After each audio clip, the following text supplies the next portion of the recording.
Welcome back to Virtual School Assembly. Today our guest is CJ Watson. Now you might know CJ from the basketball court. He's been playing for quite a while. He has a 12-year career in the NBA with the Golden State Warriors, the Brooklyn Nets, the Chicago Bulls, and then he's also played a little bit overseas. The cool thing right now, though, about CJ is not only is he a basketball star, but he's also an author. He just published his first children's book, CJ's Big Dream, and it talks about following your dream and your passions. And so I'm excited to talk to him today a little bit about that, as well as his playing career. CJ, welcome to the show. Thanks for having me. How you doing? I'm doing great. Let's just start at the beginning, CJ.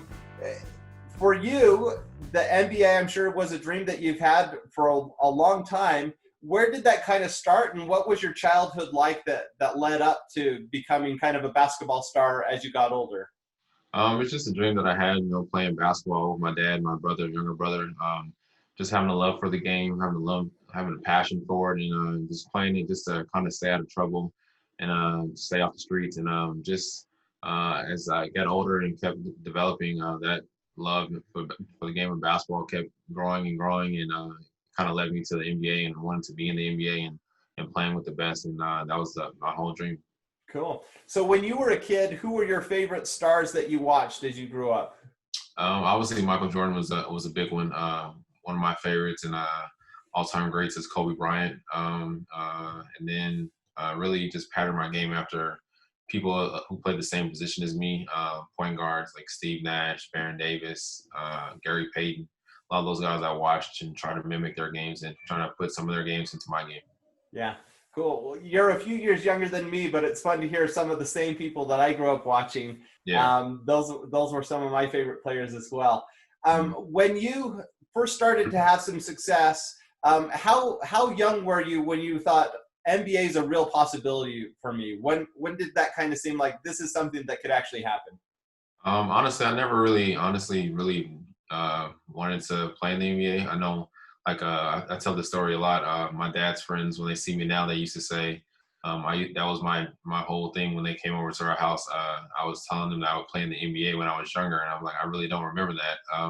So my whole thing was just to play basketball, and I was really good at it, and just to play, like I said, to stay out of trouble and to do it just because it was fun to do. And when I got to college, that's when I really started thinking that NBA was actually not just a dream, but it could be a reality, and I had a chance to really make it there.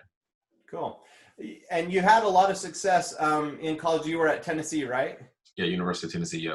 So let's talk about college for a minute. Aside from pursuing your passion to be an NBA star, you went through all 4 years at Tennessee. What were some of the other things that you learned while you were in college? What were some of the other benefits of being at Tennessee for those 4 years?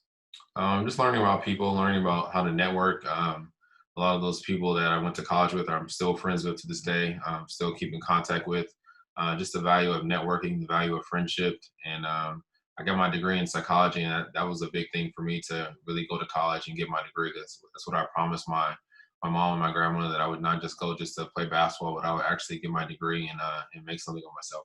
Cool. Well, and as you're an author now, I bet that psychology degree helped a little bit in the writing. We'll cycle back to that in a minute. But before that, your transition from college to the NBA wasn't a smooth, perfect one. Even though you had a lot of success your senior season, you did ultimately go undrafted. Talk a little bit about what happened between, not being drafted and then eventually making it to the NBA. What happened in between?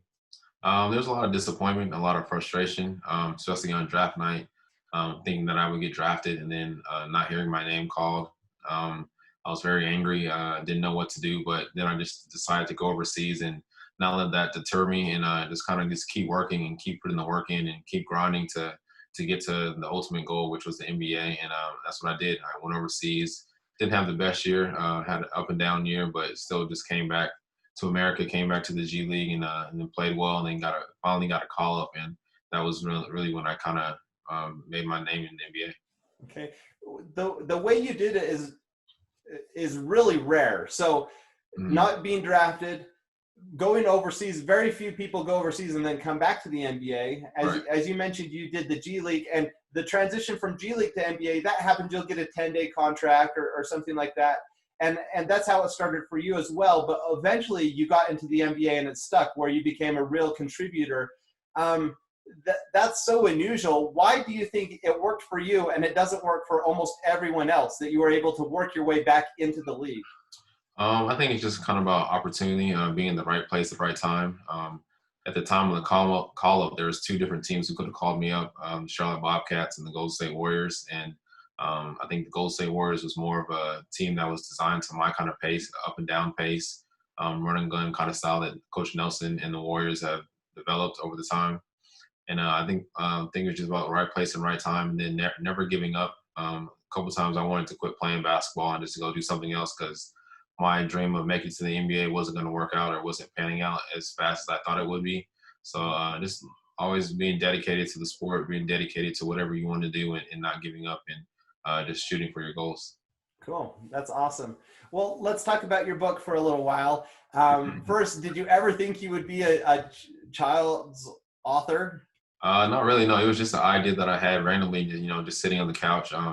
I just thought it was an inspiration to kids playing in the NBA, but I was done playing. So what more could I do to continue to be an inspiration? And that I came up with the idea of telling my story through books. I feel like kids need to read, and education is key. And I said, why not try to kill two birds with one stone and put your story in a book, and also have messages for kids that they can relate to.